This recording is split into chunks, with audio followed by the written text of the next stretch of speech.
In this part we are going to learn how to obtain a stock exchange quotation. Firstly, we need to understand the motivation of obtaining a quotation. 1 is to raise capital for the company. 2 to make it easier for the company to raise further capital. 3 to give existing shareholders an exit route. And lastly, to make the share more marketable and easy to value.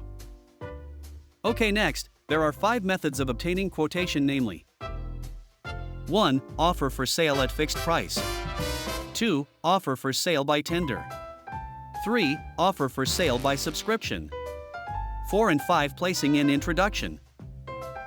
Let's go into detail of the methods earlier with offer for sale at a fixed price. This is a usual method for obtaining a stock where a predetermined number of shares or other securities are offered to the general public at a specific price. The issuing house is responsible for selling shares to the public. In this way, the issuing house underwrites the issue. They are also part of the investment bank, as underwriter act as a professional advisor to the company by overseeing the whole processes and coordinating activities of other advisors. Second method is offer for sale by tender.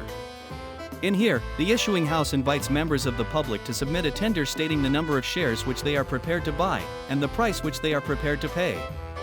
After the offer closes, the issuing house will determine a single strike price. This may be the highest price at which all the stock can be allocated. However, a lower strike price will be chosen if this is necessary to ensure a sufficient spread of shareholders.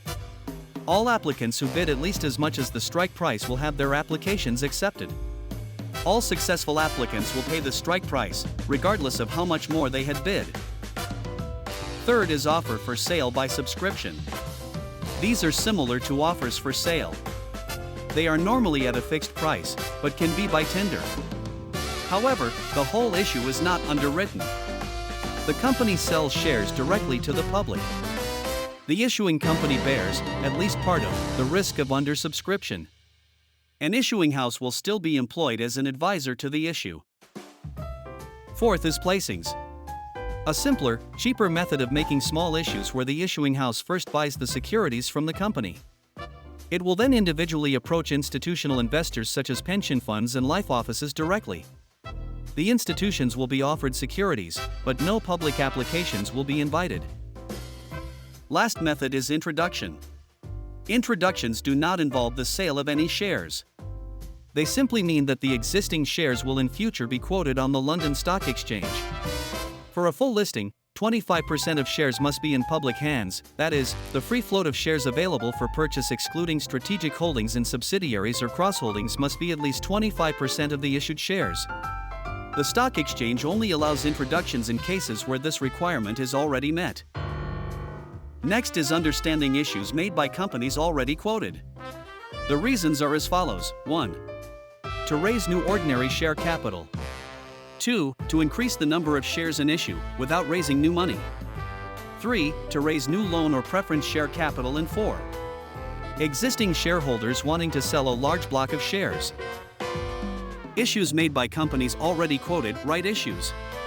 Under stock exchange requirements, when companies want to raise more capital through a further issue of shares, they are obliged to offer the new shares to the existing shareholders. A rights issue is where a company offers further shares, at a given price, to existing shareholders in proportion to their existing holdings. What about the price? The price will be at a discount to the current share price. The main effects of a successful rights issue are: 1. New shares created. 2. New money is raised. 3. The total value of the whole company should be increased by the extra money raised. 4. The price per share will fall depending on the extent of the discount and the number of new shares. There are 2 impacts on share price. I.E1. The rights issue is ignoring expenses and ignoring the market's reaction. 2. The rights issue is allowing for expenses and market reactions. Last but not least is scrip issues. A scrip issue, sometimes called a capitalization or bonus issue, is where the company gives free shares to all ordinary shareholders in proportion to their existing holding. No payment is required from the shareholders. The basic impact of a scrip issue should be: new shares are created, the fundamental value of the whole company is unchanged, the price per share should fall in proportion to the increase in the number of shares, unchanged total value of each investor's holding and shareholders' reserves in the statement of financial position are converted to share capital.